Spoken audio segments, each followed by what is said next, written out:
toasting, joking too. Sipping and roasting is what we do.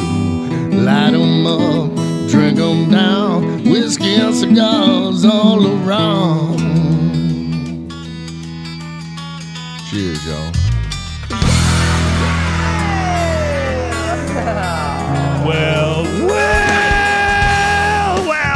That sounds like a party just about to begin, ladies and gentlemen. One of these days, I'm going to choke myself doing that. Welcome, ladies and gentlemen, to this fine radio program, podcast, and video extravaganza known internationally as the world-famous Smokin' and Toastin'. Ladies and gentlemen, we are now on, drumroll please, show number 351. Oh, I should have thought faster for the drum roll.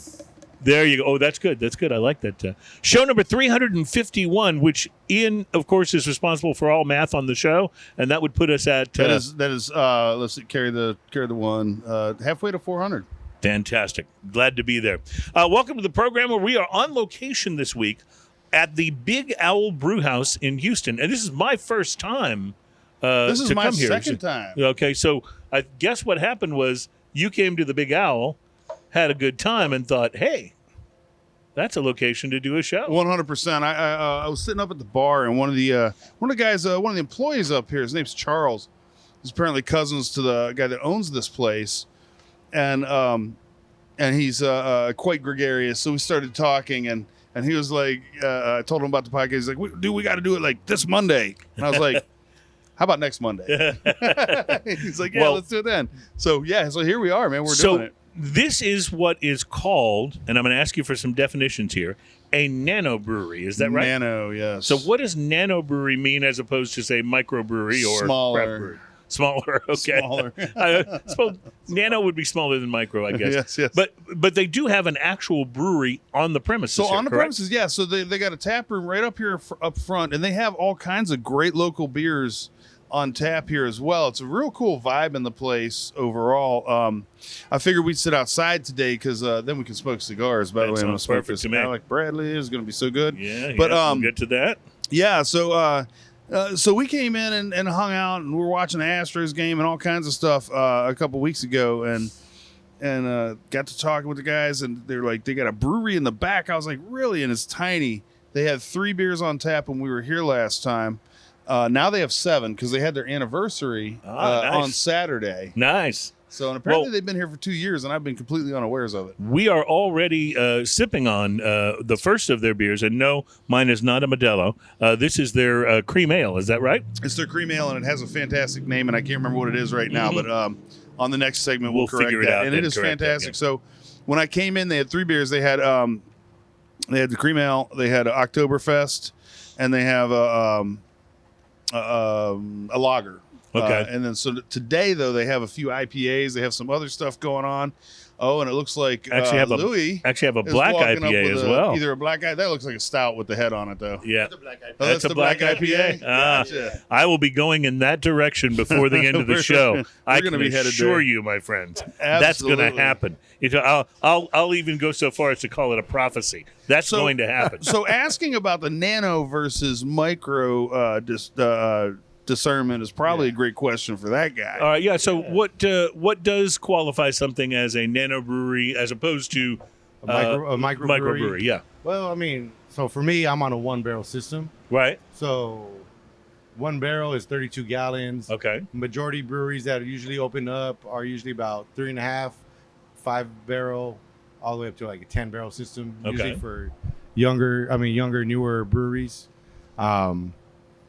But for us, we're on a 1-barrel, so that makes it nano. So you go a barrel at a time. A barrel at a time. Every time we brew, 1 beer at a time. This is actual. They brought over some. Thank you. They brought over some coasters, which are good things. Yeah. So we're on. Yeah, we make about 32 gallons of beer. That's each time. 32 gallons each time. And at what point will you be selling enough beer that you have to expand, and then you'll go to a 2-barrel system?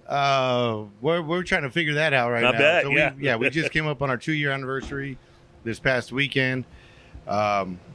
We have grown. So when we first opened up, we only had 3 fermenters. We're up to 6 fermenters now. We have a bright tank. We didn't have a bright tank back then. I mean, we're slowly but surely growing. Taking it a little bit at a time. Well, we look forward to asking lots of questions about this and how it all started in the first place, and what you did to make this cream ale so delicious. So we'll get to all of that as the program continues. We're going to be smoking cigars on location today, as opposed to telling you about something we smoked earlier in the week. And Ian, I couldn't help but notice that your cigar here is one of the most decorative cigars look how beautiful I've that ever is, right? seen. This is an Alec Bradley post-embargo blend code 815. Make sure we show that to the camera. I don't know if you can zoom in on that, Terry, or not, but that's quite a wrapper and quite a band. They got a lot of it covered, and the cigar itself is beautiful, but they have so much of zoom. it covered as well. Yeah, it's there's not a lot.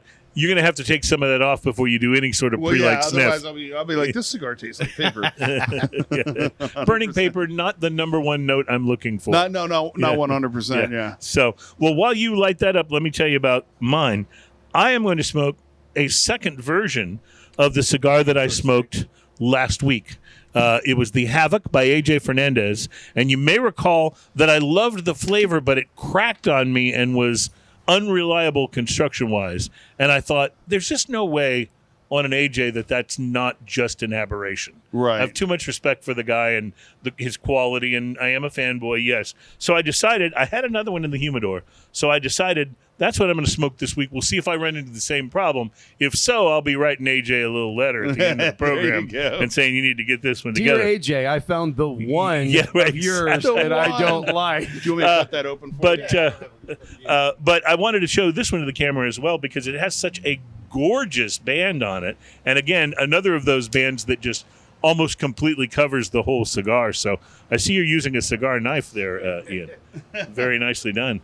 Very nicely done. So that's the Havoc by AJ Fernandez, and this is something he makes that exclusively wrapper, for JR Cigar. So maybe while you do light that one up, I'll manage to take. There all you these go. bands So yeah, off so I've been excited. I had this in a humidor. I bought it because it just looks so awesome, and now I'm noticing it has a little pigtail on there, so it's making that punch a little harder to use. All right. Yes. And so I'm going to have to use this alternate punch, which actually has a hole right through it. So while you do that, let me tell you about what we're going to be talking about on the program today. In addition to getting to know Big Owl Brew House, craft beer house, and we'll also be talking today about great cocktails to welcome the cooler temps. Now I know that sounds a little weird because we're out here in the it's 80-something degrees outside, but that's just that is much cooler than it's been. And let's just put it that way. And besides, we're in Texas, so that not everybody is experiencing those kind. Not only are we in Texas, we're in Houston, Texas. This is officially fall. Yeah, right? exactly. In fact, by the end of the show, fall will actually be over and it'll be winter. So we have to enjoy it while we can. So, but while we're here today, we are not only going to be discussing cocktails, great cocktails to welcome the cooler temps. We'll also be tasting some more beers from Big Owl here, and we'll be tasting I think an interesting spirit. I hope it's interesting. I have not tried it yet. It's Old Forester's Statesman Kentucky bourbon whiskey from Louisville, Kentucky. So no, that's not what this is, but that's a good question. We'll also be, I'll get to that in a moment because this is our mystery beverage. What you stepped into is the mystery beverage moment. Yes, and we'll get to that in a moment. First of all, I just wanted to tell you. First of all, I just wanted to tell you that we will be doing our very popular, and when I say very popular, I mean somewhat popular, segment called Drinking News, and our Drinking News teaser headline today. Now, you've heard the old thing, how much wood could a woodchuck chuck if a woodchuck could chuck wood? Yeah. Well, today's teaser headline is in a similar vein. How much sea bass could an ass amass if an ass could amass sea bass? That will be our teaser headline for today's Drinking News, and we'll get into that later on. We'll tell you about some cigars to watch for.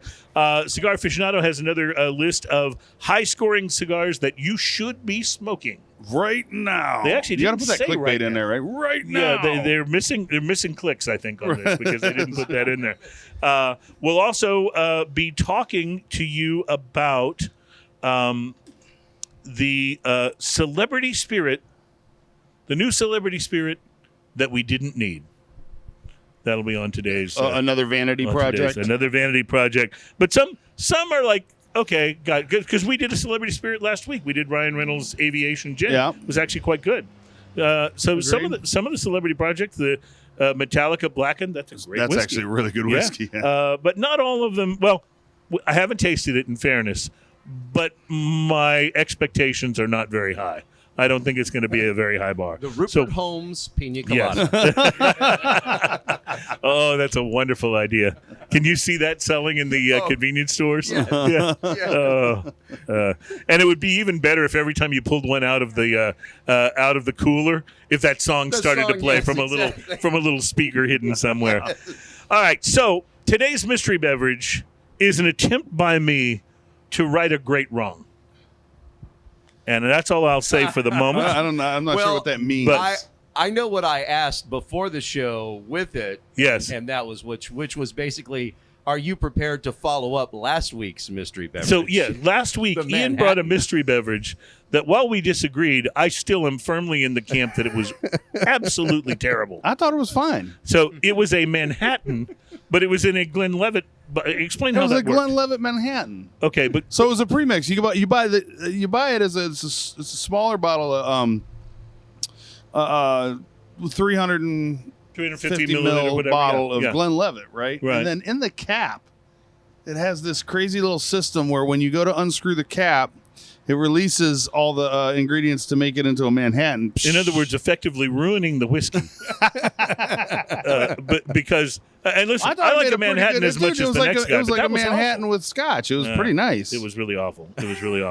Well, we'll do our best to take a step towards civilization with this week's mystery beverage. So the Ian, mystery beverage. Give it a. It smells nice. Yeah. Tell me what you're thinking. It smells malty. It smells whiskey. Bourbon whiskey. Does smell whiskey, doesn't it? Whiskey. It's whiskey. I don't think bourbon. I think whiskey. Whiskey. It's whiskey. So interested to see what you think. Oh, that wasn't exactly what I was expecting out of it. It's like a lighter whiskey. It's whiskey, but yes. Ian? It tastes like Talisker. Talisker? Talisker. Mm-hmm. What do you think? Did you taste it? It tastes like Buffalo Trace to me. Like Buffalo Trace. Interesting. Well, this week's mystery beverage was my attempt to right a great wrong. And the great wrong was Ian's mystery beverage from last week, which absolutely I felt like tarnished or the a name. Balvenie almost. It's just Glenlivet's, isn't it? Tarnished the name of Glenlivet. Glenlivet's, isn't it? So That's I what got it is. a small bottle. It's the 14 of the Glenlivet 14. That, my friend, is how you do a small bottle of Glenlivet. So what you're saying, it's very similar to last week's, except it doesn't have the thing in the top that comes off. If you'll notice, stuff into it. It's just a regular Well, quart. see, so comes out and ruins the whiskey. it's from the same company, but I feel like the drink that I brought last week was more modernized because, like, if you're not modern enough to put a screw cap on your bottle, I mean, what's going on? Where's the technology, people? You know what's even more modern than that? If your beverage is in a box and it actually has a spigot on the side. That is super modern. That is way modern. Or if it comes in the shape of a little red truck. So, and you can buy it at Sam's. I know nothing about that. I just want to say Glenlivet 14 is absolutely wonderful. It is wonderful. Yeah. It is absolutely worth doing. So, when I saw that small bottle this week, I thought that's what it's supposed to be like. So a bottle without the thing in the top. Right. That like, puts I feel like you totally burned me, bro. You know how food is sometimes better if it doesn't have a whole bunch of chemical additives? Yeah. The same can be said for Glenlivet. I'm just saying. And that's how we are, and that's where we are. So, all right, we got to take a break. We got lots to talk about beer-wise. We got lots to talk about cigar-wise. I'm going to light my Havoc during the break. So far, I don't see any splits or cracks, so this is a good sign. This is a good sign. We'll take a quick break, and we'll come back as we are doing the show on location today at the Big Owl Brew House in Houston, Texas, right here on Airline Drive, and we will be right back.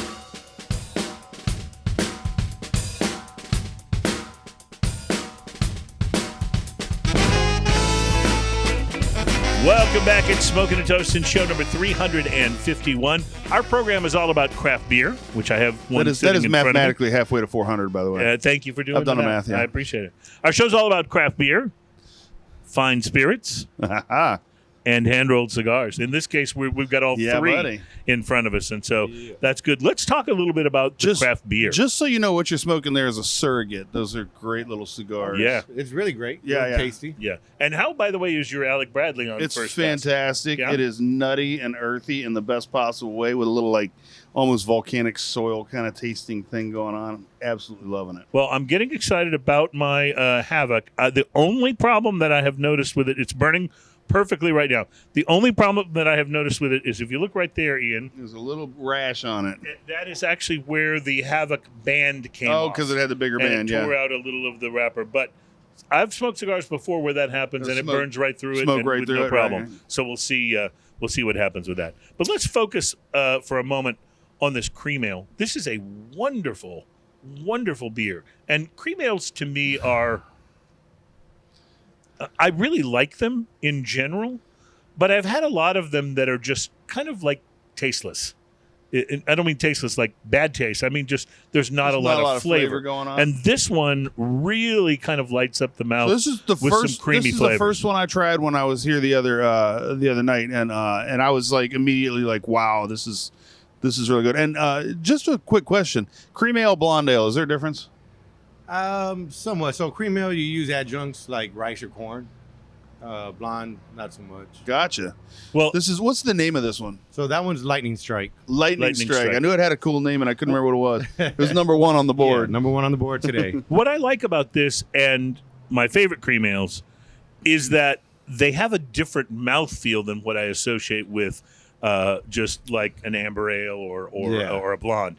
It's got it's not quite as crisp. It's more of a rounded feeling on the palate, and it just I don't want to use the word buttery because it's not buttery per se, but it has that kind of a consistency to it. A little smoother mouthfeel. Right, a little bit. Right.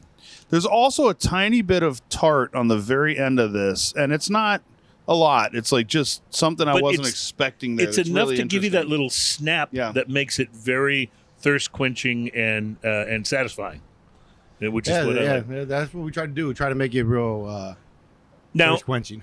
just out of curiosity, how many times did you brew something and say, okay, almost, but not quite, before you got to this? Or was this like a sort of a happy first round? Yeah, about a sort of a happy first time nice. around. Yeah. Nice. Do you go in when you're brewing? Do you go in with obviously you're gonna have some preconceived notion of what you're doing, but do you go in with a recipe that you follow direct, or are you kind of a little pinch of this, little pinch of that sometimes? No, we generally try to follow our recipes. Occasionally we'll have find ourselves short on something, so we'll have to improvise a little bit, right? Like, all right, well, we're gonna add this time versus what we. So I didn't think about when you're a nano brewery, like buying ingredients is a different thing than if you're buying it in because you can't buy it in the big truckloads, right? Yeah, so it's a little bit more expensive for us, right? It being a per nano batch, brewery, per batch, by a long shot, because we don't get all the perks of discount. Right, bulk orders. Buying in bulk. Sure, Yeah. Of course, it's just like anything else. But one of the cool things, though, about being the small guy to me is you can experiment a little more because you're not dealing with things that have to be acceptable on a really large scale. You could do a really strange, unusual brew, and you may find enough people that love it to go through that barrel for you. Whereas if you're going to be releasing it out on a bigger scale, you got to be a little more mass appeal, I guess is the way to put it. Yeah. So I think it gives you all kinds of cool flexibility to do wonderful things like a black IPA, for example. Yeah. That's not a super popular style. No. But boy, is it good. I'm going in there next. All right, so we're going to go and maybe get a black IPA, and we'll take a break. And when we come back, we'll do some tasting of that. Plus, we'll also get into some cigars to watch for that are all coming up. It's Smoking and Toasting. Nice. Welcome back. It's Smoking and Toasting. Our program's all about craft beer, fine spirits, and hand-rolled cigars. I just wanted to mention, by the way, that during the break, Terry asked for more of the Glenlivet 14. It would have been insulting not to, because last week I asked for a little more of the Manhattan, but I really have to say this Glenlivet 14 is really doing it. It's what the whiskey's supposed to taste like without it being messed up by I feel like I'm being a little attacked. Do you feel that way? I can't imagine why. So, Lou, you are a cigar smoker. What are some of your go-to cigars? It's been a minute since I smoked. Right, and here I'm putting you. This is like when you have a list of your favorite bands, and someone's like, "What's your favorite band?" You're like, "I don't know." Justin Bieber. Why did I say that? Stupid. So one I used to smoke a lot of was like my Uzi weighs a ton. Oh yeah, their Kentucky Fried Kentucky Fried Cured one was really good. Yeah. Smoked a lot of those. Going very Drew Estate on us here. Mm-hmm. Yeah, I like Drew Estate. Room 101. Yeah, Undercrown. Man, that's great. A lot of Rocky Patels I like. Yep. But yeah. Well, I'd just like to mention, by the way, this Havoc by AJ Fernandez, which is, you can only get on JR Cigar online. Not only is it not cracking like my last one, but if you look at that burn line, that is just about perfect. That's almost razor burn, my friend. I'm going to go ahead and lose that ash because I know where it's headed if I don't. I mean, I got a good burn. This Alec Bradley, by the way, is delicious. I will be buying more of these. So what I liked about this, even on the cracked one that I smoked, what I liked about this, even on the cracked one that I smoked, was the flavors were so wonderfully complementary of each other. And I am getting that earth and that leather and that little bit of chocolate. It does have pepper, but pepper is not the dominant thing, which is so interesting because being a Nicaraguan cigar, and again, it's a Nicaraguan Puro. And this cigar, just like the last version of it that I tried, did not give me the Nicaraguan pepper blast.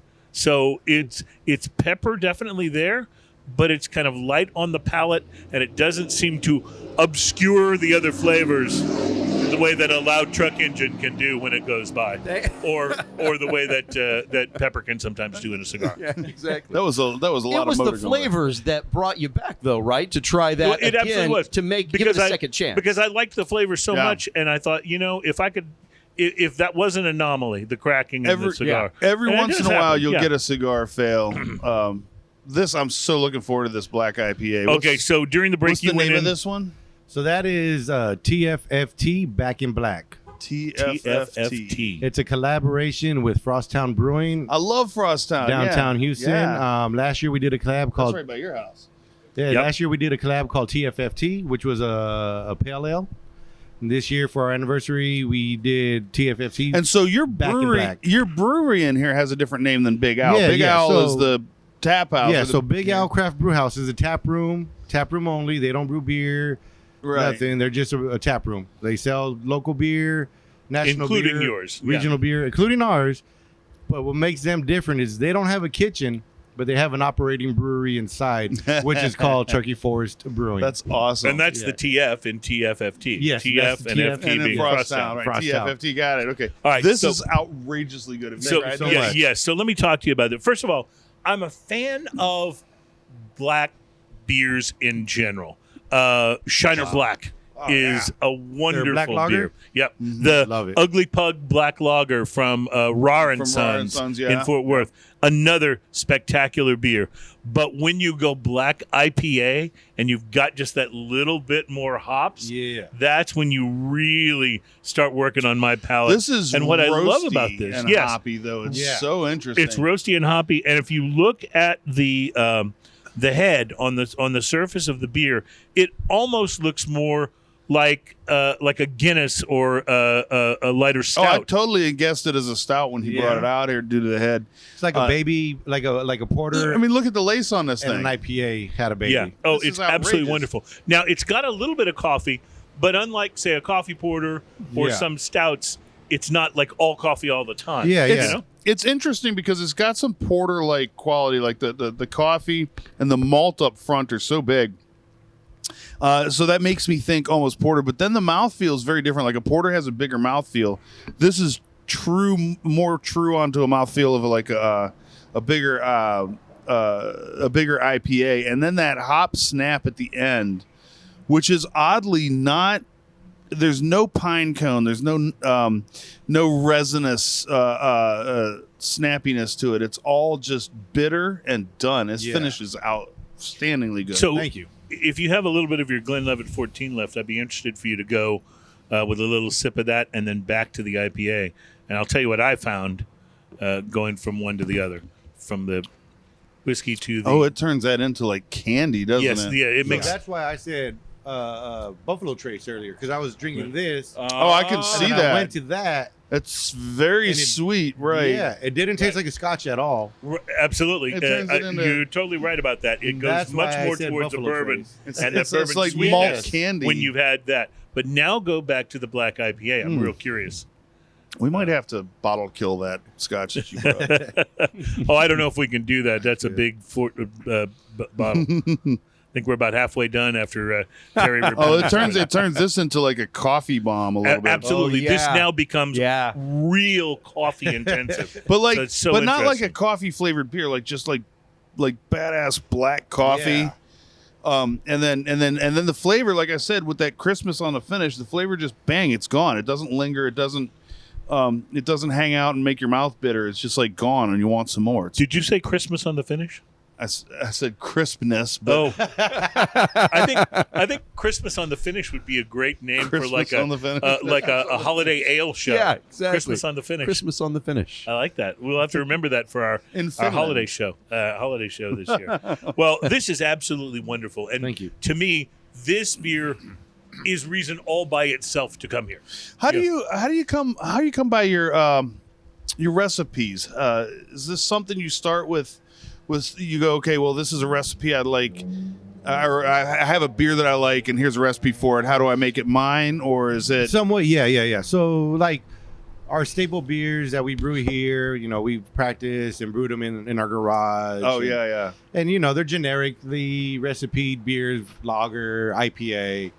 But, like, we never really messed with, like, a Belgian Tripels or stuff like that. So...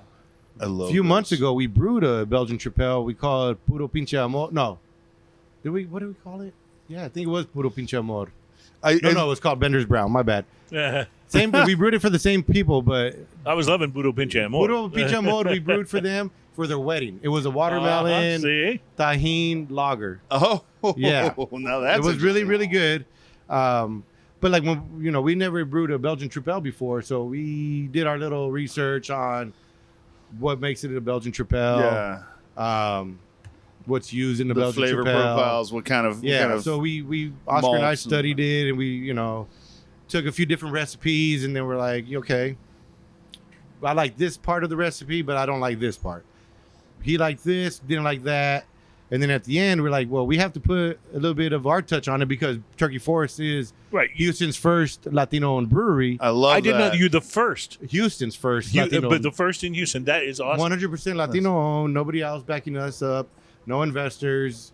It's all Latino-owned. So you guys just started out of your own pockets. That's amazing. Yes. Yep. And so Belgian Tripels usually use like candy syrup Right.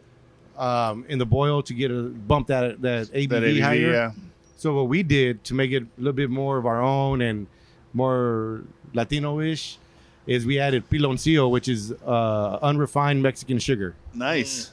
And we put like about 14 pounds of that in there. Wow. And it came out great. It had a little bit of a molasses flavor in the back end. Love And that. that's from that Yeah. piloncillo. I love that you guys are doing beers that have Latino themes to them, which I Yes. think is so interesting and creative because, I mean, can you imagine if every restaurant you went to only served just kind of like standard American or European cuisine? Like how Right. boring that would be. Yeah. The fact that you can go to a great a Mexican restaurant, you can go to a great Thai restaurant or a Vietnamese restaurant and experience the influence of these other cultures on food. And I love the way that you guys are doing that with beer. I think it's just absolutely fascinating and delicious. Thank you so much. Thank you so much. I really do. I think, and it's also, there's been a lot of conversation over the last couple of years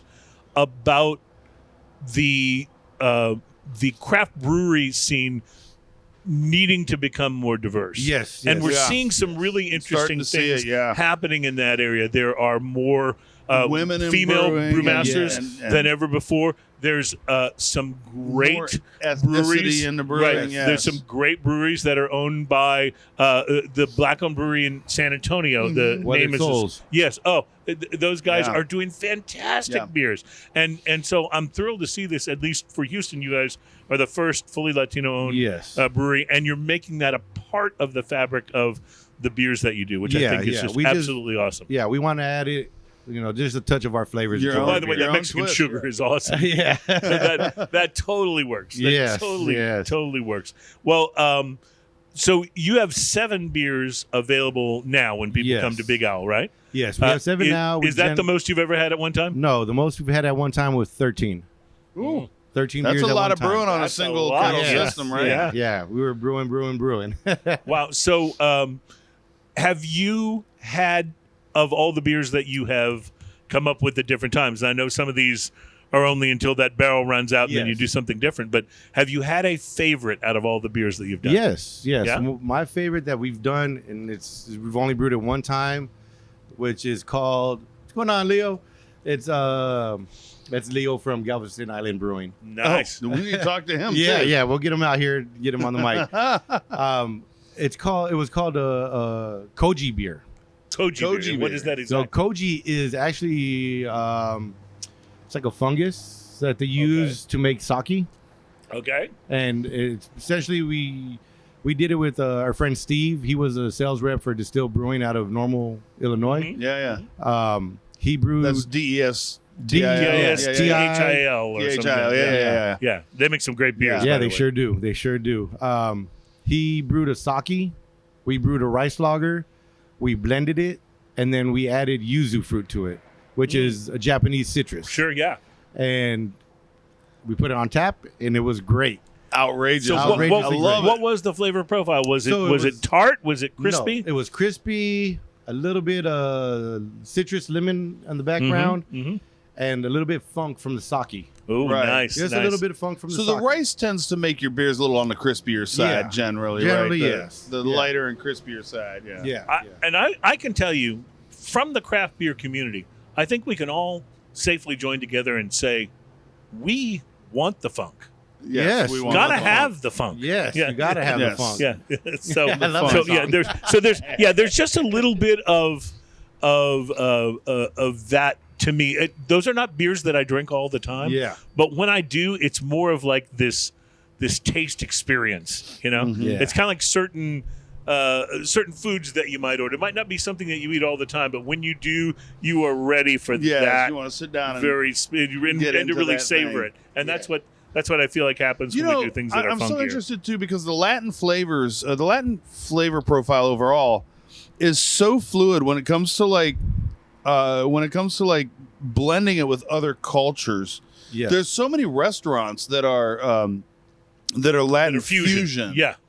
because those flavors work so well. I mean, you've had Asian Latin fusion. Yes. Well, and like spaghetti western here in town is Italian and Latin fusion. It's so good and so interesting. and there's even within the Latin culture when it comes to cuisine, you know, you've got Tex-Mex, but Yes. you've also got like authentic Mexican. There's a restaurant that's close to my house called Xochi, which Okay. these guys focus on only one very small region of Mexico and what the cuisine is like in that region, and it's a lot of moles and things that Yes. aren't. It's not just your typical Tex-Mex Right. fare, but it's very, very interesting, and that's something that I've found that within the Latino culture, there's all this diversity and variety of flavors and styles, and it's just great to see you guys showing that off. This black IPA is wonderful. When are you going to can this or bottle it and have it when do I releasable get in to take stores? it home? Because I want to take it home. We'll brew it again, and hopefully we'll have some cans by then to can it. We're out of cans right now, Okay. unfortunately. We do have growlers though we can fill. So people can get growlers when they come. Yes. They come here, they taste the beer and go, "That's fantastic! I have to you taste can bring some your of this own home." growler, fill it up, or you can buy one of our growlers and fill it up. Man, that is actually a great idea. All right, we have a whole lot more to talk about on the show today. We of course will be doing drinking news when we get to that. We need to tell you about a celebrity spirit, one that we really didn't need, that's debuting onto the scene. I can't wait to hear what that is. And we want to talk a little bit, if we have time today, about how small batch became the most confusing term in American whiskey. Because it essentially has become exactly that. So it's like the term alternative music. It right. meant something and then it didn't. And then it meant, but it still got applied anyway. Yeah, still got applied to everything. All right, so we'll get into that if we have time today. Lots to talk about, lots more beers to sample, although I am already partial to this one, but we'll try some others. We'll take a break and be right back. And by the way, is this cigar smoking great or what? I'm loving this Havoc from AJ Fernandez. I love that JR. your second chance is turning out fantastic. Yeah, this is just making me really happy. Yeah, so and you're right at the point where you're going to get past that scab on the side. That's too. right. And so we're redeeming two things on today's show. We're redeeming the Havoc, and we're redeeming the mystery beverage with the with the actual Glenlivet 14. I thought you were going to say something there. I was leaving space for you, but we'll be right back. It's Smoking and Toasting.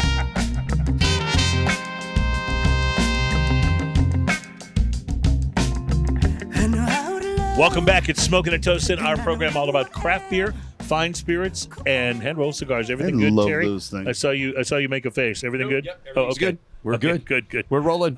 So we are at the a really cool location that I was not at all aware of, but Ian knew about this place, brought it to our attention, and we're at Big Owl.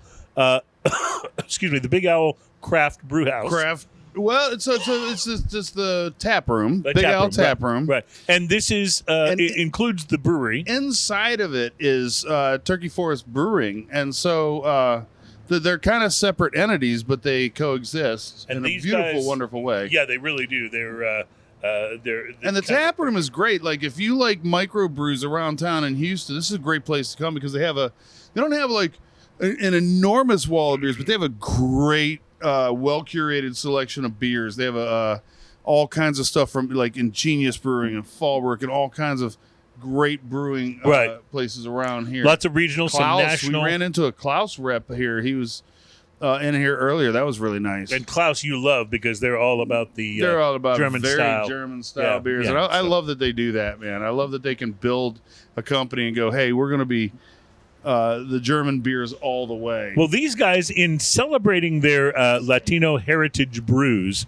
they are kind of all over the place in a wonderful way in terms of what they've got. The first beer we tried was an actual cream ale.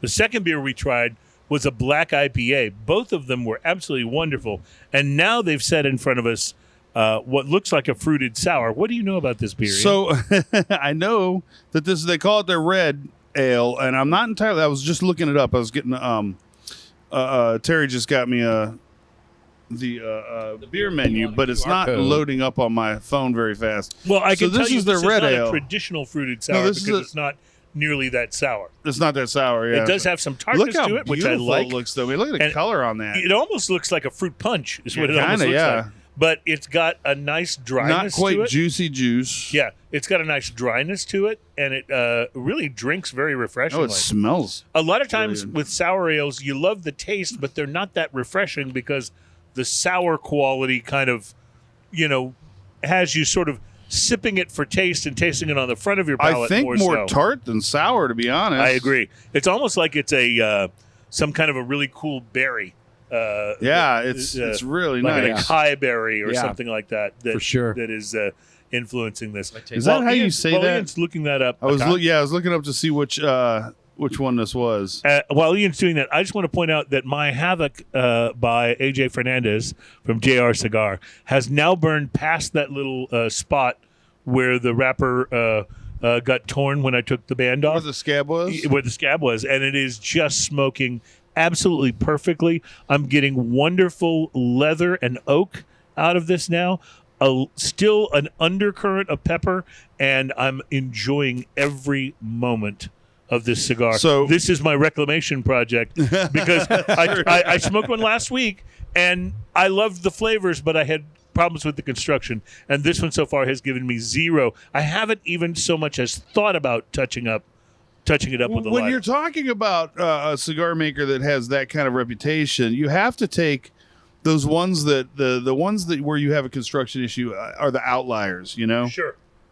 And we've all been through this whole thing where like a company gets acquired and then all of a sudden all their cigars do that.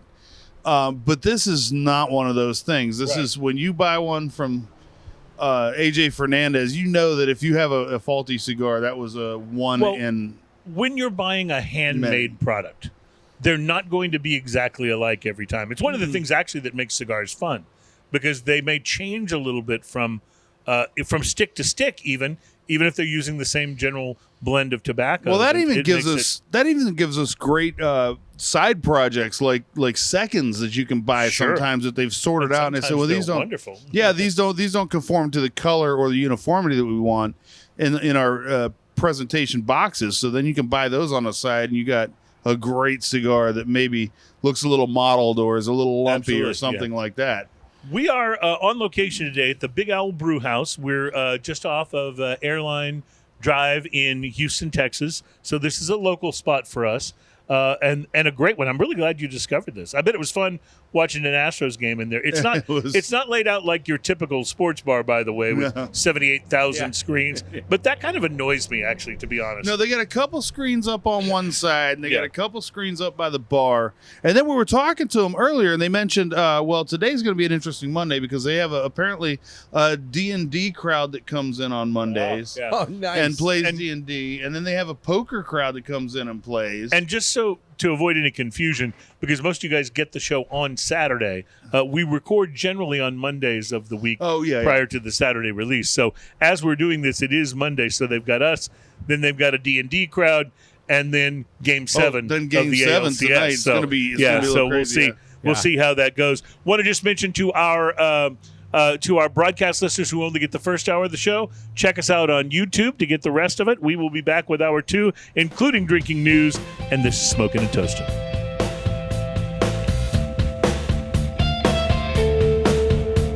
Welcome back. It's Smoking and Toasting. This program is all about craft beer, fine spirits, and hand-rolled cigars, and in some cases, celebrity spirits. Celebrity spirits we really didn't need.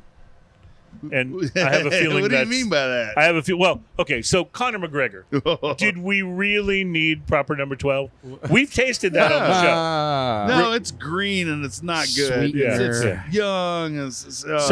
I will say, disclaimer, I have no idea what this next whiskey I'm going to tell you about is going to taste like. Could be the best ever. Could be, but my expectations are not high because Hollywood actor Jean-Claude Van Damme is participating in the global launch of his new Irish whiskey brand called Old Oak. Now, Conor McGregor's is an Irish whiskey. That one is definitely a disappointment. Jean-Claude Van Damme movies are definitely a disappointment. Wait a second. He played Frank Dukes, man. Well. And we know everything was legit. Oh, wait. Yeah. Like Frank Dukes may have been lying. I'm going to quote from an article on thespiritbusiness.com. I wanted this to be called like the Kumite or something. Right, exactly. You would hope for something like that. I wanted it to be like Left Hook or It just has a picture of his master on that movie just mean mugging him the whole time, right? I just want to say you know way too much about Jean-Claude Van Damme movies. Pretty fluent in them, aren't you? Has me questioning you on some certain visceral levels. Remember the one where he was on the boat? No. Oh, yeah. Actually, no. I really wanted to say no. No one can say that. I really wanted to say no, but I do actually remember that. You're totally right. It's so buried in the zeitgeist. It totally is. Anywhere. I wish I could say no, but no. Yes, I do remember.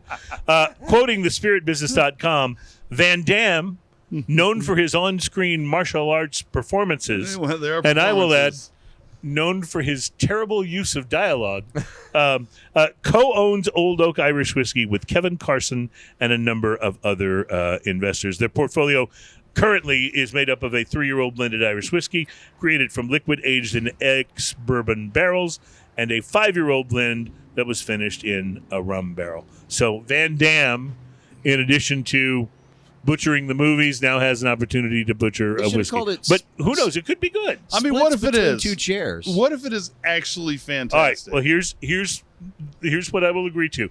I will get some when I can find it, and we will try it on the show, and we will give it an honest and fair chance. Is it just now available? I understand it to be, yes. Okay. It just launched globally as of last week. So, and John Claude says, it was the perfect opportunity to combine 2 things with which I feel a close connection: whiskey and its rich heritage, and the charisma and warmth of Ireland and its people. Did he say that while Kumite. Did he say that while he was doing the splits between 2 chairs? Yes, That would be I amazing. believe he did. And beating up a cameraman. While he was blinded because of sand in his eyes or something. It's a 40% ABV and will retail for $42 per bottle. They had him blind taste tested by throwing sand in his eyes. Yeah. Yeah. All right, you're now blind. Taste this whiskey. So Ian, tell me a little bit more about your cigar that you're smoking and how it's working out with This cigar is red ale. outrageously good. I keep saying outrageous today, and that's okay. Yep. It's my catchphrase for the day. Yep. This is the Alec Bradley, the pre-embargo tobacco. It is nutty and earthy and a little bit leathery, and it is fantastic all the way down. The burn is really good.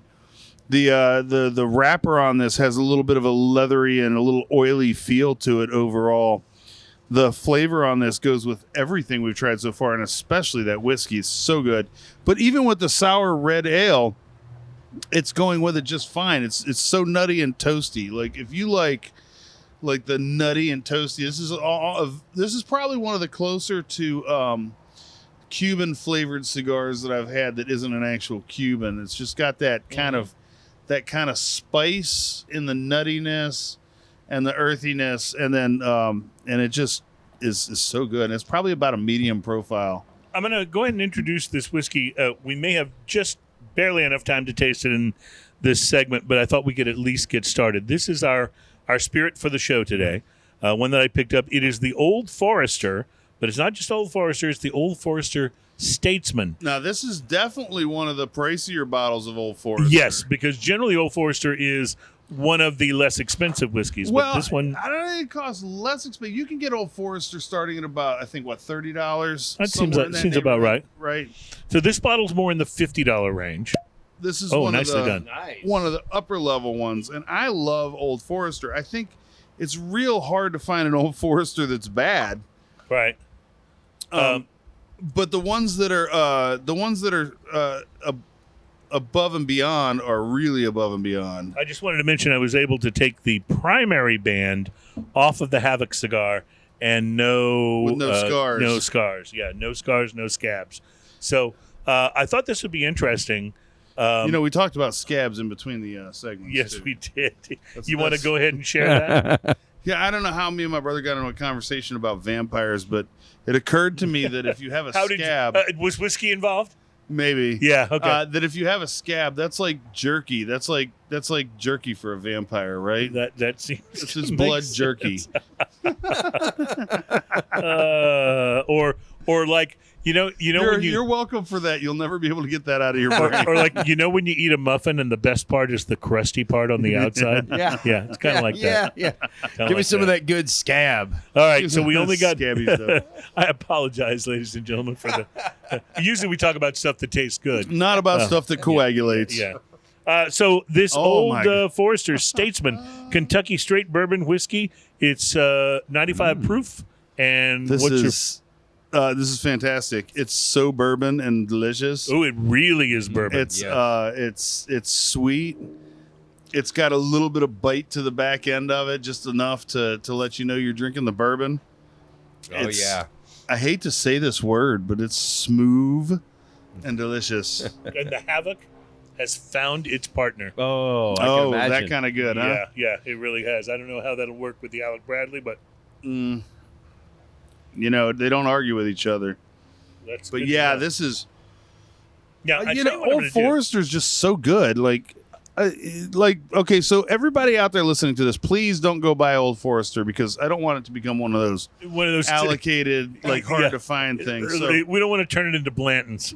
forget everything I said about Old Forester, but this is so good. Yeah. $50 a bottle. Yeah, that's a just under $50 bottle. Okay, so this is as good as some of those allocated things that you now can buy on the secondary or even at some underhanded stores for $200 a bottle. This is easily as good. I'm going to share a little of this with you because I think you don't have any more. I went back to the black IPA after trying the Forester, the Old Forester. And now it is just it's just like almost like a coffee porter. It's like a malty coffee bomb at this point. Mm-hmm. Really delicious. To see what happens when we go back to the whiskey now. Well, I think we can try this. Oh, it makes it. Oh, I'm getting chocolate now. Yeah, so there's a chocolate profile. There's a sweet candy kind of thing going on. There's an aftertaste that's very different. It's like a tangy kind of thing. I'm digging it.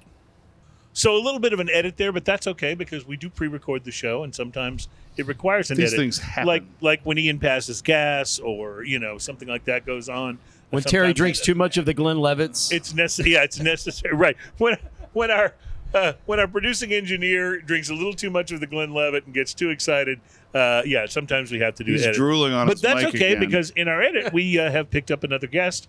And Ian, would you care to introduce? So this is Oscar. Guest? So Turkey Forest Brewing. This is there's a microphone right there. And you're going to need to put that about this far pretty from close, your face. right here. Yeah, there you like go. this. Think rock star. You You're Yeah. right up in the grill. Yeah, and unfortunately, since I have a wireless mic, I can't swing it around on the cable like Steven Tyler does. Right. You know, but if you really want to look rock star, you can go like this. You lift it up. Yeah, lift it up Okay, like this, yeah. and then look off in the distance, Right. like you're. And then if you want to be more like a rap star, it's more like this. But that Yo, will what make up? you sound. That will make you Thanks sound for that. terrible. You sound distorted. It does. Thanks for the I can hear it. I'm gonna rock it one way then the other. Yeah. that's See how so it feels. we did pour you a little bit of this whiskey that we've been sampling. I appreciate This is that. the Thank Old you. Forester Statesman Kentucky Straight Bourbon Whiskey. Have And you we had Old found it- Forester? We found it to be have not, wonderful. actually. Old Maybe Forester, not this Statesman, every expression is so good, and this Thank you, one. guys. Appreciate Cheers, that. my friend. Yes. So you and Louis are Turkey Forest, huh? That's right. He's Turkey, I'm Forest. Noted. So Run, Forest, Run, run. Forest, run. Yeah. So yeah, Turkey is the name of his cat. Oh, I was going to Forest ask. is the name of my dog. Okay. that explains the picture that has a dog and a cat on Right. it right Yes. here. Yes. It's right at the We front hear of the that a lot. lot. That's That perfect. explains the logo. Yes, Well, exactly. we'll take a picture of that and get them to got edit you in. guys started brewing together? Oh, Was it that's- someone's that's car alarm perfect. going off? It was somebody's car alarm. That was Yeah. exactly what it was. It's one of the things that happens, when you're you doing hazard a show a live out in the show. field. Princeton in the outdoors, right? Yeah, That's that's right. The wild sound. The wild call of the car alarm. It's almost like a mating call for another car, I think. Right. So, Yes. no, but seriously, what got you guys started in brewing beer together? It was Louis. Louis deserves all the credit. We had been wanting to Nicely get done, into by the way. Yeah, really, man. You stood up and that thing just shut up. That was awesome. It knew I was coming. So yeah, Louis wanted we wanted to get into the craft brew industry somehow. Were you already like home brewing at that time? No, that was even before we home. Wow. brewed. So When you we were guys into- put the horse before the cart, and we're like, we're gonna make this thing work. we like drinking so much that we're like, okay, how do we get in besides by just By the way, drinking? I am writing my congressman today, and I'm going to propose that it be added to all school curriculums in mathematics and in chemistry. You're right. The basic foundations for brewing and distilling, because if that had been in math and chemistry when I was in school, You'd I'd have actually paid a have the hell of a lot answers. more attention. Yeah. You're paying a lot more attention. Percentage Absolutely. attenuation Right. reached Oh when. yeah, right. Oh yeah. I'm gonna go. Wait a second. Hang on. The mash bill, and then we do what? That's what I'm talking about, Yeah, right? No, I think Yeah. that's a great idea. No, Yeah. but you guys I'll sign that. wanted to get into the craft beer industry Yeah. somehow, in whatever capacity. We even discussed growing grain. Wow. But we said, man, farming's too much work. Farming is a lot of work. That's a lot of work. We know. You wanted to brew and then sit in the brewery and drink. Yeah. So I saw you in there working, and I even mentioned, I said, so you find yourself being a sanitizer. Yes. And occasionally you have beer. Exactly. That's what it really boils down to. There's a lot of cleaning when you're doing beer. We clean before, we clean during, we clean after. They did that. They did that on Breaking Bad as well. I remember that the cleaning was a big You always want that of clean what meth. Walter White and his sidekick there did. That's so wrong. Why am I missing his sidekick's name? Anyway, all right. So we do have to take a break. I have to tell you though, I not only love your beers, but I love the fact that you guys have essentially started the first fully Latino-owned brewery in the greater Houston area. Thank you. Yeah, I think that's so cool. It's a point of pride, of course, that we were, and it struck us as odd. It was like, wait a minute, really? In Houston, Yeah. right? Yeah, I get that. I get that. Yeah. And we looked and we searched and, Yeah. and there wasn't anybody Something's missing. when we opened. But there is at least one more now, and they're called Project Halo, and they're also great. They're out there in Brookshire, close to Baba. Nice. Okay, Nice. so out west of Houston, I yeah. like Well- the way you're helping you're Yeah, friends with that's them. right, You know? that's right. Help each other out. Help each other, man. Well, listen. I may look white, but my name is Cruz. So we got this going on. Yeah, we'll talk about it in the next segment. It's Sounds Smoking and good. Toasting, and thank you for joining us for show number 351. Take it away, Terry.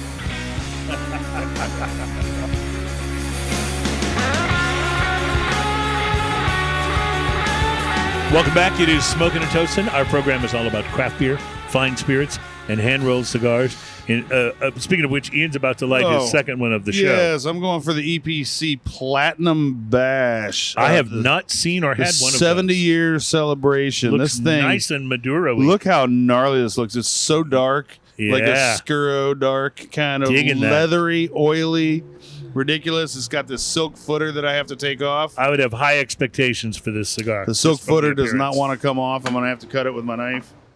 Speaking of high expectations, I just wanted to mention that the Havoc by AJ Fernandez from JR Cigar has far exceeded the experience of when I smoked this for last week's show. You remember I had the cracked wrapper in several places. It was still really delicious, was just kind of a pain to smoke because of the construction issues. This one has had all of the deliciousness, zero construction Zero issues I haven't at even all. touched this up even once. And not only that, but it found its partner in this old Forester 95 proof Statesman bourbon. What you're And it saying is they form ab- like Voltron? They absolutely do. They absolutely do. And I won't embarrass myself by making that a Transformers reference again, like I did last I had time. to explain to Jim though the other day what a Voltron was. Yeah. when he was there, Jim Heim the other day. And was Jim like?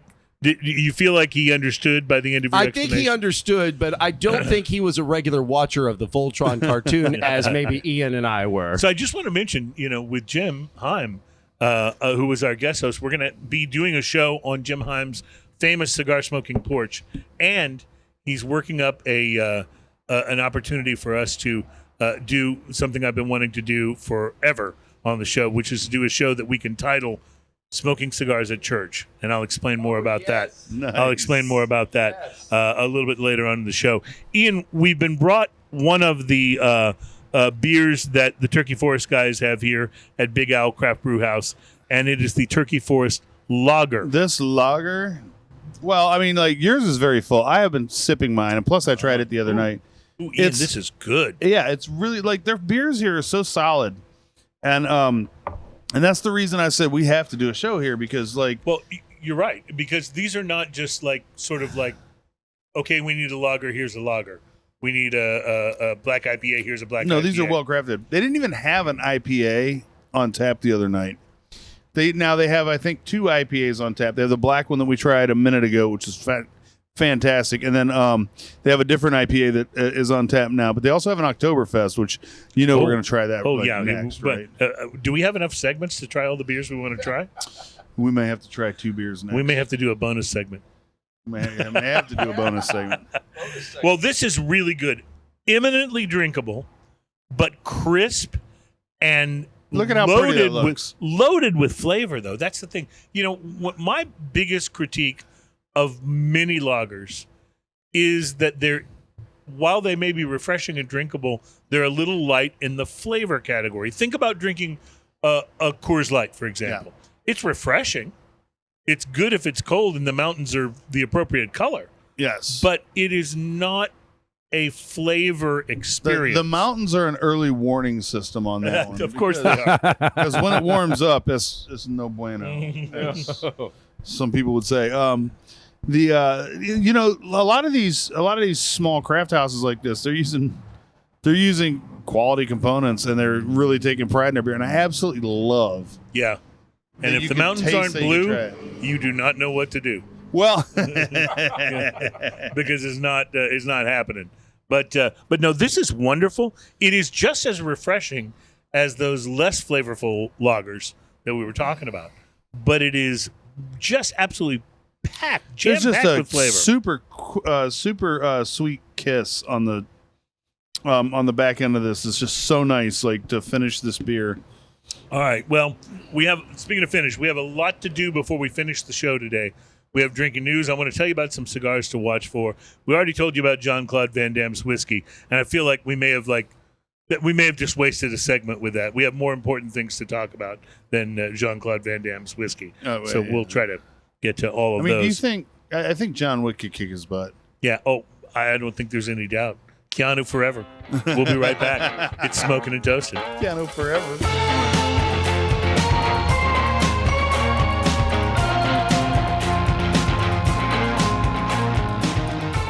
Welcome back at Smoking and Toasting. Ian and I have both lit new cigars, and we're going to be trying a new beer in this segment, as well as getting to drinking news momentarily. We've decided, but look Ian, at this table. This is an embarrassment of riches. Beautiful. Said, yes. It really Beautiful. is. Ian, you are smoking this Epicurio. What is it, a platinum?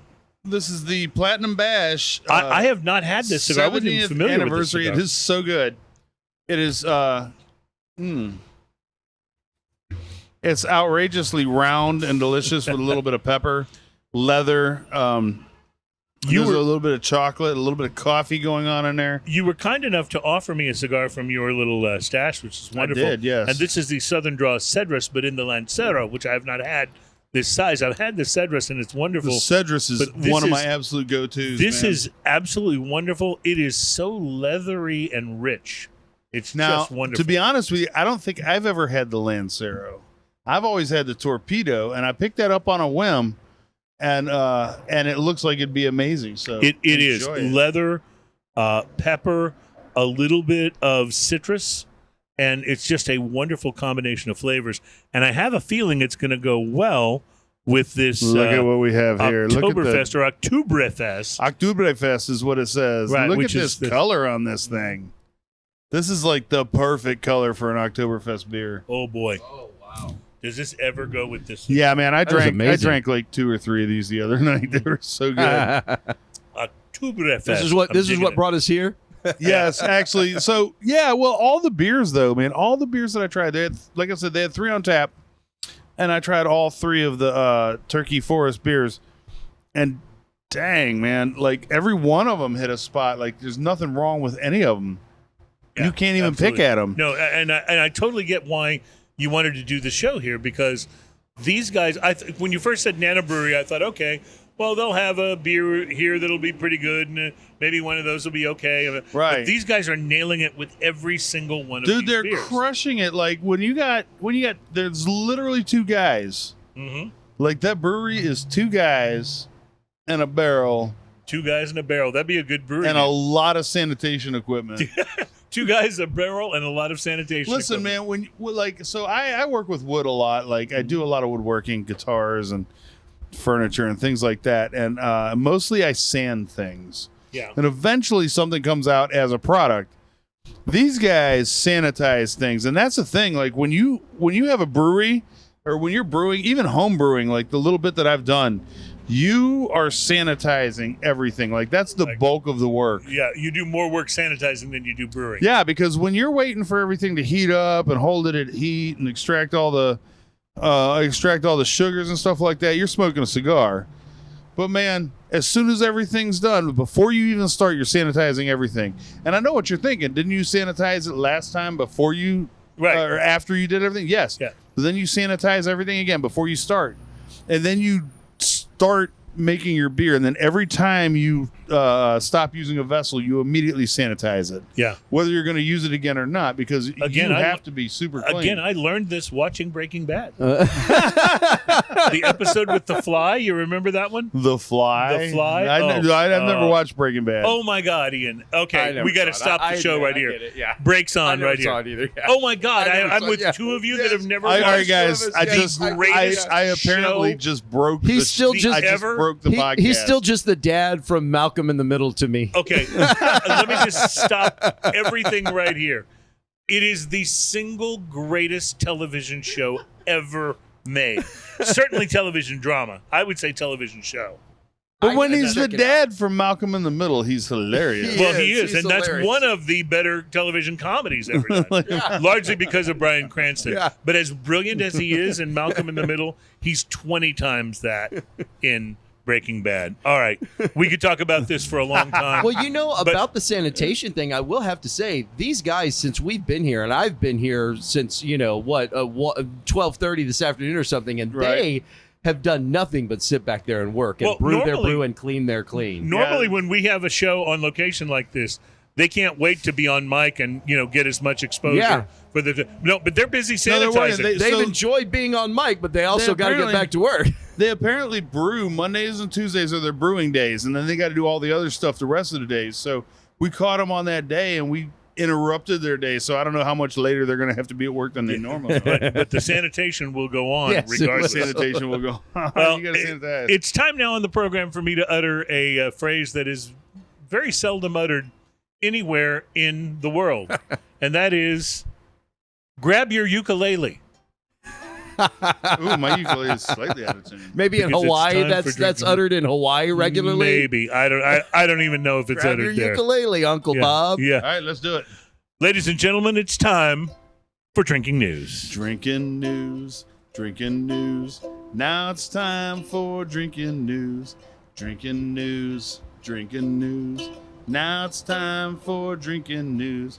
A Florida man with one arm said he had a gator for a pet. When asked about his absent arm, he said, I had to take my gator to the vet. drinking news, drinking news.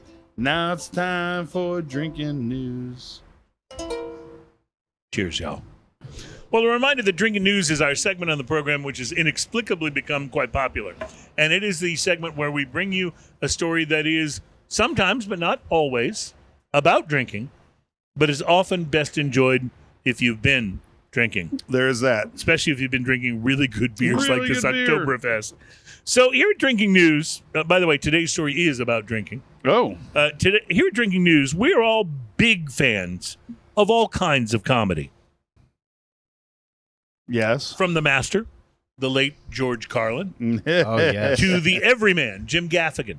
From the crazy girl accents of Maria Bamford, to the frenzy of late night Robin Williams, to the quiet contemplations of Stephen Wright, Yeah, that guy's hilarious. and from the cerebral, even political commentary of the late Lenny Bruce, to the redneck commentary of Jeff Foxworthy. It is Mr. Foxworthy whom we will quote on today's Drinking News. I want to give a shout out to Lewis Black too. That guy. Oh, I mean, he's amazing. He's amazing. yes, There's so yes, many. We yes. couldn't name them all. But it's Mr. Foxworthy whom we will quote on today's Drinking News, and I will even do my best to do a sort of a half-assed Jeff Foxworthy impersonation for you, or impression. One of his lines that always makes me laugh is when he says, "If you ever been too drunk to fish, you might be a redneck."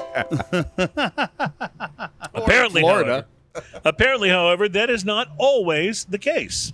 Which brings us to our story on today's edition of Drinking News. It involves a Boston man Bostonian man. who apparently develops an incredible craving for seafood whenever he has a few. And one night, which according to Where the did I park the car? Sorry. by the harbor. One night, which according to this report was a night of, and I'm quoting here, spectacularly heavy drinking, end quote. Spectacularly even. Wicked heavy. He decided that the only thing to do, wicked heavy. He decided that the only thing to do was to take matters into his own hands and satisfy his seafood craving by catching some fish himself. Oh, well, yeah. So the man took out his boat and proceeded to do Noodling for sharks? just that, navigating somewhat drunkenly into one of the city's canals. Unfortunately for the Boston man, he wasn't the only one in the canal that evening. He just so happened to be joined by the Massachusetts Environmental Police. Oh, boy. Massachusetts Environmental Police. There's a phrase you won't put to music again, probably. That's, I never thought that I would actually use those words in a song. But Yeah. Well, they were apparently on patrol at the time, and the cops apprehended our drunken Boston man, who now has his own personal criminal record. But it isn't for what you might think. No? You would expect him to be arrested for booty. That's B-U-T-I, boating under the influence. But that is not the transgression that landed him in jail. Ooh. The environmental cops instead arrested him for being too good at fishing. What? Apparently, Noodling for sharks. apparently, in his drunken state, the Bostonian man had netted 122 sea bass, WTF. which is about 121 more than you can normally catch when you're sober. Oh, boy. The city apparently has Look, a rule. guys, I'm going to clean these and eat these tonight. The city apparently has a rule that you are only allowed to catch a maximum of 8 sea bass. Oh. So our inebriated friend was 114 over the limit. Dude, that's freaking rock and roll right there, man. That is. The city...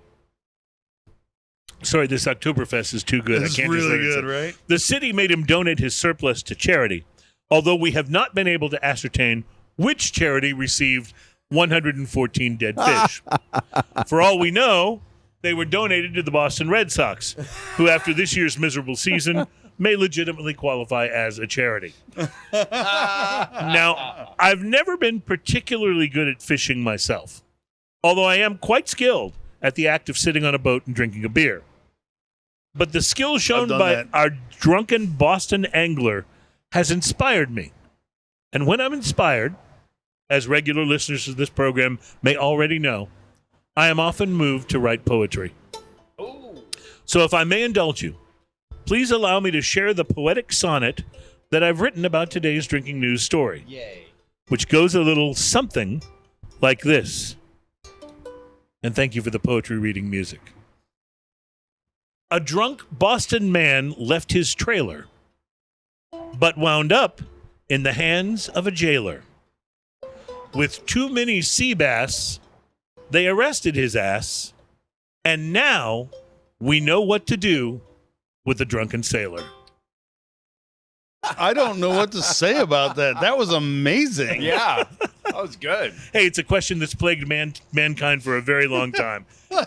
And I'm just happy to have done my part in helping to answer it. Reporting live from Boston, where at the next Red Sox game, the first 114 people through the gate win a complimentary hat and a dead sea bass. My name is Cruz, and that is your... Drinking news. That's our time for drinking news. Cheers, y'all. I know, Ian, that answering the question, what do you do with the drunken sailor, has been something that's been on your mind for a very long time. Yes. So there you go. Yes, we yes. got partway there. When we have our rum fancies, we have to ask that question. That's right. Oh, so all right. I just wanted to mention from the Oktoberfest back to the Old Forester, and then back All to right, the Oktoberfest. So these two, this is one of those things where this beer and this whiskey are so amazing together. They really are. And it wasn't even really planned that it's a Turkey Forest beer and Old Forester whiskey. Right? That's just a happy coincidence. but they do really work well together. There's like when you drink the Old Forester first, and then you go to the beer, you pick up these fall flavors, these great the malt and the fall flavors that come from that Marzen right there. Mm-hmm. And then when you go back, it turns that Old Forester into this caramel, beautiful caramel with wood kind of bomb. It's absolutely fantastic. I'm going to rush into this because I promised we'd do it on the show today, and we haven't gotten there. So let me tell you about, according to liquor.com, which is a great website, Yep. some cocktails that are perfect for the changing of the weather. Many places, the leaves are already turning color, and, fall is here. Just like it is here, right? Yeah, exactly. So Forbidden Fruit is a cocktail that is made with a bottled in bond apple brandy and Pim's No. 1 lemon juice and a touch of simple syrup. You can find these recipes, by the way, on liquor.com. I won't go through the full recipe, obviously, because we don't have time. Perfect Pear is No. 2. You don't have to do dark spirits just because it's autumn. In fact, gin can work just as well now as it did all summer, led by this recipe. Check that out. They use a topper of champagne for festive bubbles on this. So it's Perfect Pear, but not pear, P-E-A-R. Right. It is P-E-A-R. Oh, is it? Yeah, it is. Oh, okay. So and as the days cool down, reach for your flannel with a cocktail called Flannel, because this recipe is served cold, but it'll warm you up as soon as you start to sip. It's cognac, apple cider syrup, allspice dram, orange juice, and garnished with an orange peel. That sounds pretty and good. This one is my favorite, I think. Spanish Armada. Rum, brandy, sherry, scotch, bitters. That's not the shopping list for your next bar cart. That is the ingredients needed to make this cocktail a potent but surprisingly nuanced drink. And who could forget pumpkin nog? You've heard of eggnog. But toast the month of pumpkins and prep for the impending holiday season with a Halloween-appropriate spin on eggnog.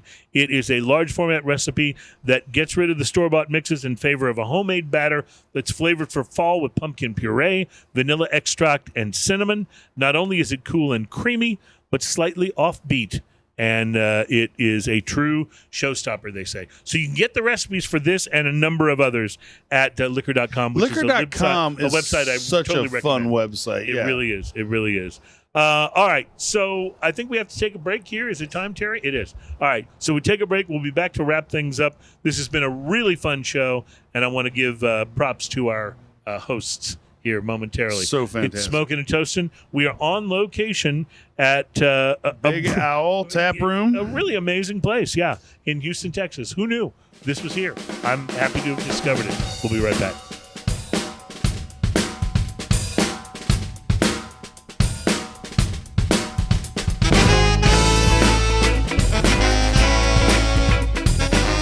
Welcome back. It is Smoking and Toasting. Our show is all about craft beer, fine spirits, and hand-rolled cigars. My name is Cruz. My co-host is Ian Barry. Howdy, y'all. And we have, of course, our on-site segment producer, Terry, is here. Hola, ¿cómo está? And in the cloud, we call him Adam in the cloud. He is our executive producer, and we have to apologize to Adam because we gave him a little more work He's than got he extra usually work do this week. by screwing up one of the segments. Adam, so sorry. Glad you're there to take care of us. I just want to point out that we've learned a lot of important things on this show, but none may be more important than the fact that Jean-Claude Van Damme is releasing a whiskey. Yeah. Old Oak. Dude, the only thing more upsetting than the fact that Jean-Claude Van Damme may be releasing a whiskey is that what if it's actually good? Right. Yeah. What if it's really good? What if it does something that none of his movies have ever done, which is it's good? Now, all right, now take me back to the one on the boat, because I've seen that, and I don't remember hating it. I don't know. much Like, as to some be of his honest with others. you, like other than the movie about the Kumite, I'm not sure that I can separate all his other movies. Most of them are heavy on action, I remember light on there was a dialogue. boat. I remember he was a chef. It was a chick and a cake. Mhm. That's the one. That's the one Jean-Claude Van Damme movie. If you remember But not more that of that much. movie than me, comments below, right? Right, exactly. Well, I want to just say, action movies, ever since really, I think, Stallone and Schwarzenegger sort of perfected this, action movies are defined by their catchphrases, right? I'll be back from Schwarzenegger and so on. Like, and also, I can't win. Best I can do is take them to the. Yes, What's it? I'm with you. But the thing about it is, although I think the catchphrase from that movie was actually Adrian. There's that. But whenever you watch a Jean-Claude Van Damme movie, should you find yourself in this age of streaming where you can literally watch any movie you want, actually settling for a Jean-Claude Van Damme movie, I think what you'll find is him working way too hard to try to come up with a catchphrase. Oh. Right? Yeah. So you don't get to do "You're the disease and I'm the cure" anymore. That's been done. Yeah. So they go further, and try harder for the catchphrase. And I just don't feel like it works very well. Are you disagreeing with me? No, see- I have nothing to say on Okay. that. Well, Exactly. Well, we're talking about Jean-Claude Van Damme here. Like, I think when we talk about like the quality of the movies that Jean-Claude Van Damme puts out, I think that they speak for themselves. I think so. And I think honestly, I'm curious about the whiskey. We have to try it. Yeah, we do, Yeah. and we will. I mean, that's the thing. We will. Yeah. So I will tell you something else. We might try. have to choreograph a fight while we try it. What we'll have is Cruz do the splits between two chairs. Yes, I'll do the splits between two Yes, chairs. exactly. That's And what we'll try the whiskey that Yes, way. exactly. that. That's right. All right. I tell you what else we're working on. We have a couple of interesting things coming up. Next show, our whiskey expert Chris Hart returns. That guy. I'm very excited about this, and we have not had Chris on since we started into radio syndication. So I want to apologize in advance to Adam, who is going to have to go in and edit every F-bomb that Chris drops. And when you edit it, please put the word bubbles in there. Yeah, right, exactly. Bubbles. Exactly. Bubbles. Yeah, I'll just say it now. Bubbles. You can record it and put it in. Bubbles. Yeah, put that in every Bubbles. time. Yeah, right. But we're looking forward to that. And then coming up soon, we're going to do another pipe show, That's going to be fun. which I'm very excited about. Yes. And then also in the works, and I've already started collecting these, will be a non-alcoholic beer blind taste test. Ooh. And so what I'm hoping is I'll bring the non-alcoholic beer, and maybe you can bring the most overproofed whiskey you have Oh, I will. to help To make us, up for it. To help us get through it. get through it. Yeah, As a palate cleanser. exactly. And Yes. we may want to cleanse palates. We also between have coming up in a couple weeks. We have an artist going to be on the show. This is a little different. So usually we have someone in the a industry. musical artist. We have a musical artist coming on the show. A guy named Chris Collins. I met this guy about a year ago, and when he put his CD in my hand, I was like, "Oh, we got to have this guy on the show." His CD, his former release of the CD was called Whiskey and Cigars. Oh, love it. See, that's perfect. Like, for yeah, us. and he was so good. He was so personable. So we're gonna have him coming up in a couple weeks. It's gonna be great. Well, speaking of cigars, as we wrap up the show, I want to thank you for this Southern Draw Cedras Southern Draw Lancero. rocks. This is so wonderful and so flavorful for such a little, a small diameter cigar.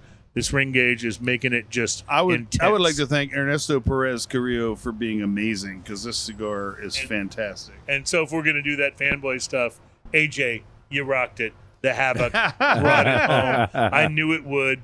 Thank you. Love you. And thanks to everybody who has been a part of making Smokin' and Toastin' the somewhat limited success that it has become. And thanks to Terry for engineering us today and making this all happen. And big thanks to the people here at our on-location. Big Owl Craft Brew House. Yeah, and the guys And from Turkey Forest Brewing. Yeah, what great beers. Excellent. If you're in the Houston area, you got to come try this place. Totally worth Yeah, this your time. is just north of downtown in a not quite as trafficy area. It's beautiful. I can't wait until these guys have stuff I can buy at the store because I will buy it all the time. 100%. Absolutely. Have a great week, everybody. Thank you for joining us here at Smokin' and Toastin'. And as we like to say here in Texas, cheers, y'all. Cheers, y'all.